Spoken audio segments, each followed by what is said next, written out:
Reactive programming. What is reactive programming? So I think it's come to mean it's like a programming paradigm where the flow of data is modelled explicitly rather than implicit, like the implicit passing around of variables and just the filtering of the data through your code. So typically there'll be an object that is the data flow. Why would you want to do this? So the clue's kind of in the name, that when you're writing something that you want to be reactive, it can make it easier to reason about because you can see where the data is coming from and where it's going to, and it can help when you have lots of concurrent users, because if you have the data flow, you can allocate that data flow to one thread, and then another data flow to another thread. And it also, as a corollary, encourages more immutable state, which is only a good thing, in my opinion. And finally, it can decouple your code because everything is coupled to the flow of data rather than all the other classes. So, specifically, I'm going to quickly show you reactive extensions because it's pretty good. It was .NET first. It's on a bunch of different platforms, various levels of supportability, and it was designed by Eric Kameya. So the kind of heart of it is the iObservable interface, which is a push collection. So whereas an iEnumerable is a pull collection, the user being the code or the developer is asking, give me your next variable, do you have anything left? In a push collection, it just pushes the variable out. So as an analog, in the same way that if you have a value t, an asynchronous task of t is the push version of that, because at some point the data is going to come back, but you just let it go away and it does its thing. So an iObservable will emit values. And the really neat thing is that it's linkable, so all the link functions work on it, and there are a bunch of other functions for combining observables together.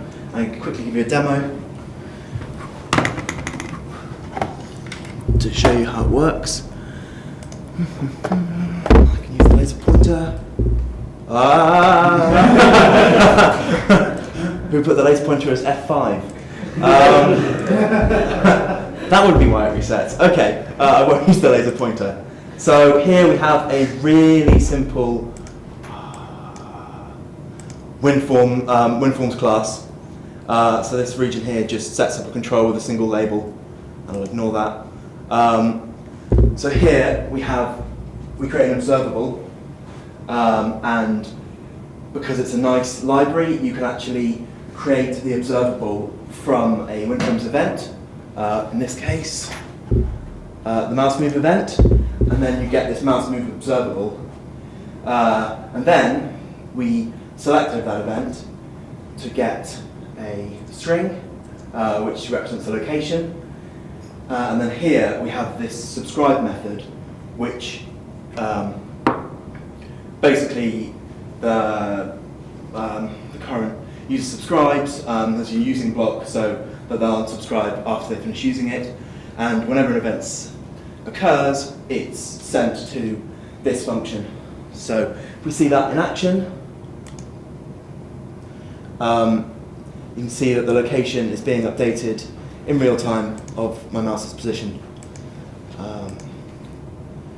And that's quite simple and basic. And if people have seen anything like Knockout, then this might seem familiar with observables.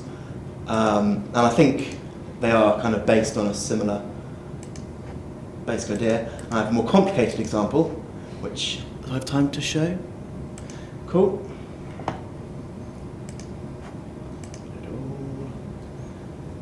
Okay.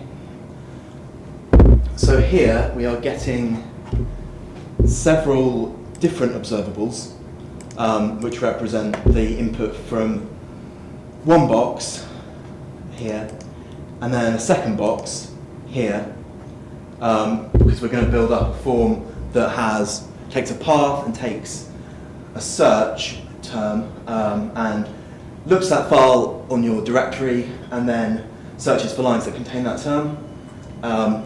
So here we can select our observable to just get the lines from the file, and then we can combine the two observables together. So whenever there's an update, both the stream gets a new event, and then when we subscribe,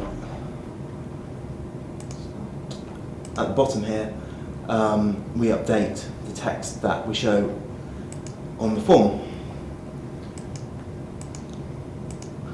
And it's also horrifically ugly with no labels because there's no point in getting really involved in WinForms. See test.text. So we've got a folder up in real time, and then if we looked for like disk, we could just filter the text and it updates in real time. And that's a whistle-stop tour of reactive programming. Any questions? Yes. So I've seen this in Toby with MVVM. All the examples I've seen have been around user interfaces. Is that where it's best applied? So I think it works really well there because there is, in and out and back and forward. But I think it also works if you maybe being sent updates from a server. So you have a remote location that's kind of pinging you, or operations that may or may not succeed because you can send out, so a kind of classic example is a link checker, where it will go to a page and look for all the links on that page and then follow those links. And there you're kind of waiting for input to come back from something else. I don't know whether you could embed it, just you're writing a bit of code in the middle of your engine, whether this would be a good idea. But I think lots of the benefit comes from having, it's an outside influence you can't control, like a user or web connection.